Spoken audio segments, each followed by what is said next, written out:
September 29th, and this is The View with Catherine Chang. Today's topics are, will November 3rd be the turning point of cross-strait relations and the challenges of U.S. pork with red dopamine? First, I want to talk about, will November 3rd be the turning point of cross-strait relations? Why on November 3rd? Because it is the day of the U.S. presidential election. What I'm curious about is, will the CCP make any movement before the U.S. presidential elections? If so, what will the action be? The latest news today is that the PLA military is conducting exercise in 4 areas, including the Yellow Sea, the East China Sea, the South China Sea, and the Bohai Sea. Here are some points. A, the former U.S. Deputy Navy Undersecretary and the director of the Center for the American Sea Power at Hudson Institute, Seth Corsby, wrote an article, and he said the best time for China to attack Taiwan may be around November 3rd during the time of the U.S. presidential election. However, I do not agree with him. I think that although the United States might neglect the Taiwan Strait issue during the presidential election, but China itself has economic problems and Inner Mongolia protests. I don't think Xi Jinping will rush to start a war. And Taiwan's defense minister, Yan Defa, made a statement today in Legislative Yuan. He said currently there's no signal that the CCP will invade Taiwan. Why? Because Yan Defa said there is no evidence that the CCP's inland troops have assembled on the East Coast. B, on the contrary, some scholars in Taiwan pointed out that Taiwan and China might make further contacts after the U.S. presidential elections on November 3rd. Also, acting chairman of the Strait Exchange Foundation, Xu Shengxiong, will only act until November 3rd. So after November 3rd, the new chairman of the Strait Exchange Foundation, Hai Jihui, may start a new dialogue with China. And who will be the new chairman of the SEF? Will it be the former president of Legislative Yuan, Wang Jinping? Or we can say the chairman of the Taiwan People's First Party, Qingmingdang, James Song Chu-yu, and both of them are popular candidates. C, another focus is that U.S. President Donald Trump might impose sanctions on China's largest chip manufacturer SMIC, Zhongxin Guoji. Well, it is said that the U.S. exporters must obtain a license before exporting certain technologies to SMIC. And if the U.S. ban really comes true, it will have a huge impact on SMIC. Well, there's no way for SMIC to become China's TSMC, Taijidian. What even worse is that China's dream of building its own semiconductor kingdom will collapse.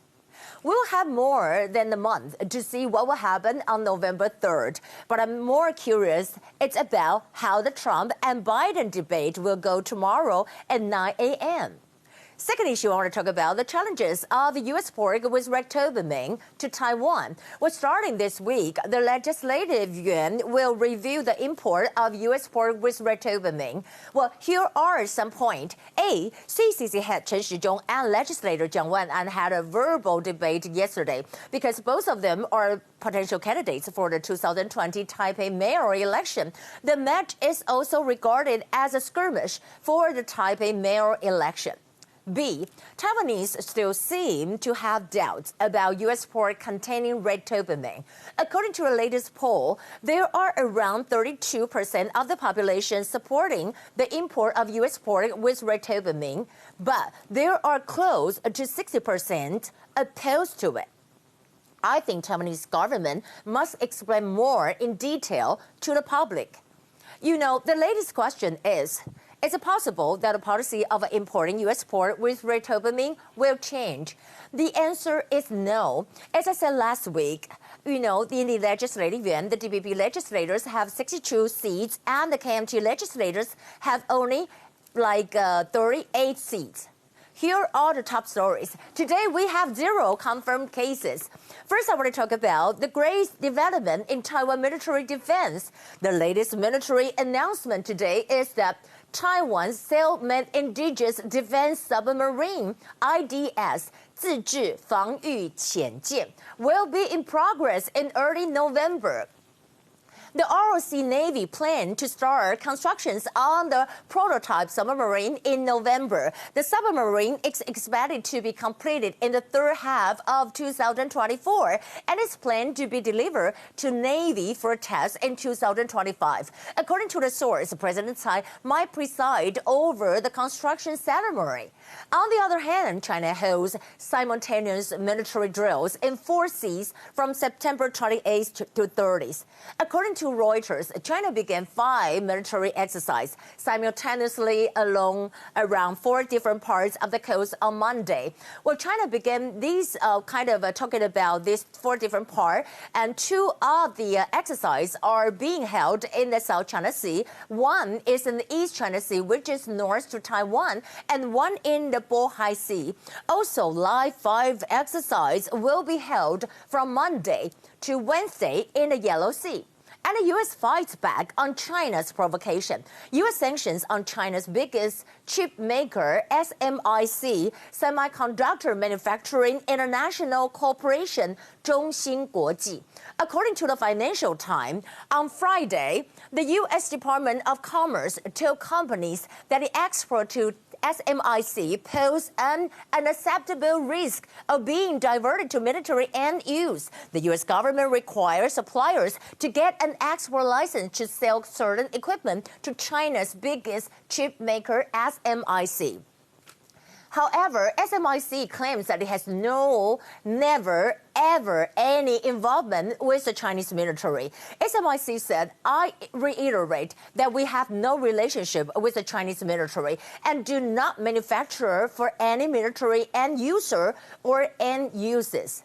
Besides that, SMIC stocks fall after U.S. blacklisting. According to the Financial Times, we know that the shares in China's biggest chip maker, SMIC, fell 7% in Shanghai after Washington imposed export restrictions on SMIC from crucial U.S. requirement equipment and software.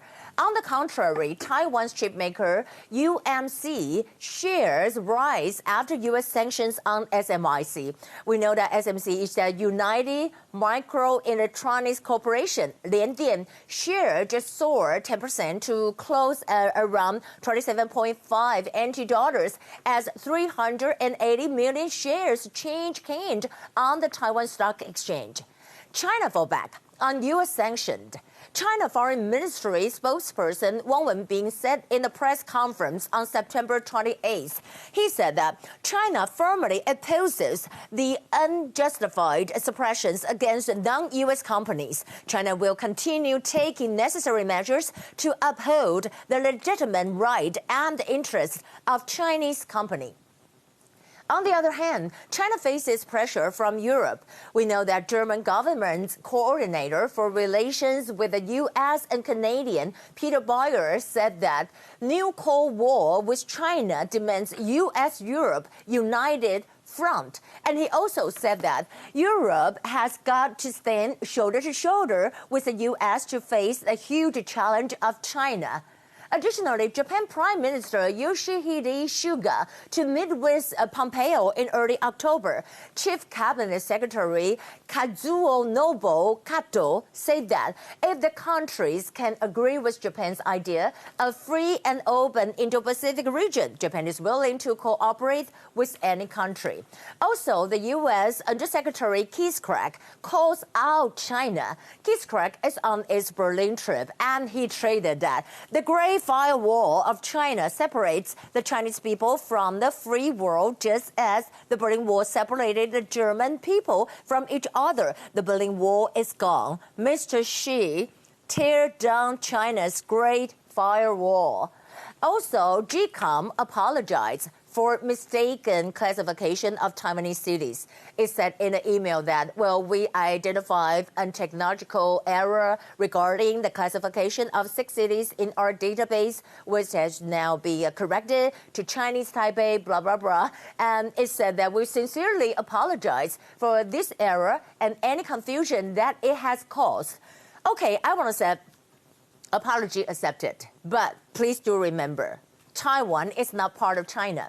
In the end, I want to share with you that made in Taiwan is everywhere. We can see that Huawei's chief financial officer, Meng Wanzhou, was seen in a Canadian court. What is the mag she's wearing? You can see she's wearing made in Taiwan. You can see over here, this printed made in Taiwan.